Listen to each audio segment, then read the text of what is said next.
Memang itulah perjalanan saya pagi ini. Jadi saya tadi dari Mau Panjang, ini rencana mau masuk ke Batu Tilam. Lebih kurang 50 rombongan, kita bawa yang punya duit supaya beramal soleh di pedalaman sana. Lalu saya dapat kabar singgah kita sebentar Ustadz ke pesantren Islam Riau. Bayangan saya jumpa sama santri duduk-duduk sebentar, rupanya ada tabligh akbar. Nah, jadi saya sudah siapkan tadi mau saya sampaikan ini begini-begini. Saya sebelum ceramah tuh udah saya karang itu di kepala. Menengok Buya Rustam hilang setengah. Menengok Pak Mukni hilang setengah. Ah, jadi ini curhat aja lagi. Pak Gubernur beserta rombongan, Pak Zulkifli Syukur, kepala dinas, kepala badan, kepala kantor yang berkepala maupun tak ada kepala, Bapak Rektor Universitas Riau, Pak Prof. Dr. Rinaldi, Ketua Yayasan Tabung Wakaf Umat, YLPI, Bapak Kepala Kantor Kementerian Agama, Komisaris PT Riau Petroleum, yang tak saya sebutkan, jangan sakit hati, jangan tersinggung karena saya tak ingat dan tak pula ada namanya di situ, tak bisa saya baca. Pak Zibua, ada tulisan di situ. Pak Julius, hadirin hadirat, mukminin mukminat, muslimin muslimat, solihin solihat yang belum berbini dan belum bersunat. Semua yang hadir ini dimuliakan Allah Subhanahu wa taala. Amin ya rabbal alamin. Jadi datanglah ke rumah saya bulan lalu bapak-bapak umur 80 tahun. Meleleh air matanya, menangis. Kenapa Pak Cim nangis? Saya bilang, anak saya Pak Ustaz, laki-laki apa perempuan? Saya takut kalau dia bilang anak perempuan diserahkan pula ke saya kan. Anak laki-laki Pak Ustaz. Kenapa anak bapak?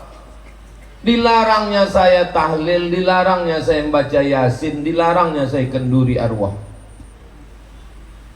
Saya yang 80 mau mati Pak Ustaz. Saya menyekolahkan dia, saya membesarkan dia, saya membuatkan dia rumah. Di hari tua saya bertahlil baca yasin pun saya dilarangnya Pak Ustaz. Lama saya menung. Anak bapak ini sekolah pesantren? Tidak Pak Ustaz. Maksud saya kalau anaknya itu sekolah pesantren, saya suruh datang ke rumah, mau saya bukakan kitab Imam Nawawi. Imam Nawawi ini meninggal tahun 676, mazhabnya Syafi'i. Wa qala Syafi'i, Imam Syafi'i berkata, wa in khatimul Qur'ana, seelok-eloknya mereka khatamkan Quran 30 juz. Kana hasanan, paling bagus bacakan sekhatam Quran 30 juz, hadiahkan pahalanya kepada almarhum almarhumah. Kalau tidak bisa menghatamkan Al-Quran, itulah mengapa kita pilih hatinya Al-Quran. Inna likulli syai'in qalban, segala sesuatu punya hati. Wa qalbul Quran Yasin.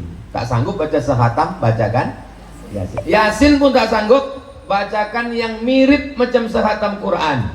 Qul huwallah 3 kali. Tak juga sanggup qul huwallah Ummul Quran, Al-Fatihah walaupun sekali. Tak juga sanggup pergi ke Sungai Siak. Tahu kan? Tojun dalam aku gunung itu duit somah bukan bau. Anak bapak tamat pesantren? Tidak Pak Ustaz. Lama saya menunggu. Kok tamat pesantren lah anak bapak nih? Bisalah saya tunjukkan kitab. Di rumah ada kitab Majmu' Fatawa Ibni Taimiyah. Ibni Taimiyah berfatwa bahwa amalan-amalan orang hidup sampai kepada orang mati. Majmu' Fatawa Ibni Taimiyah. Tapi apa mau dikata, anaknya tak tamat pesantren. Saya buka pun kitab itu bukan dia paham, nasi sudah jadi tai ayam. Ini orang tua menangis gara-gara anak melawan ibu, cerita bubur juga lagi. Kawan saya tinggal di Garuda Sakti. menelpon, Assalamualaikum Ustadz Somad. Waalaikumsalam. Keponakan saya Pak Ustadz, terus mau dibunuh abang saya. Kenapa bunuh-bunuhan kalian? Bukan di Gaza ini. Karena keponakan saya ini Pak Ustadz, diguntingnya semua kaki celananya. Karena kata dia kaki celana yang di bawah mata kaki, ini saya tengok mata kaki semua ini. Ma asfalal ka'baini finnar, semua yang di bawah mata kaki masuk neraka. Maka diguntingnya semua. Marah abang saya, kenapa kau gunting celana tuh? Aku membelikan. Langsung kata dia, ayah masuk neraka karena mata kaki ayah tertutup kaki celana. Mau ngamuk abang saya Pak Ustadz, mau dibunuhnya. Terus saya selamatkan ke rumah. Macam mana nih Pak Ustadz? Saya tanyakan, keponakan ini sekolah pesantren? Tidak Pak Ustadz. Seandainya keponakannya nih tamat pesantren, tinggal saya bukakan kitab Subulus Salam Syarah Bulughul Maram. Kata Imam Son'ani, kalau di bawah mata kaki sombong baru masuk neraka. Kalau tak sombong tak apa-apa.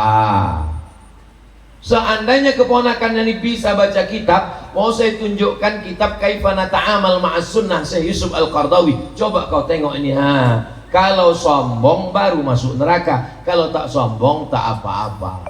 Anak keponakan ini masuk pesantren? Tidak Pak Ustaz. Paham dia bahasa Arab? Tidak.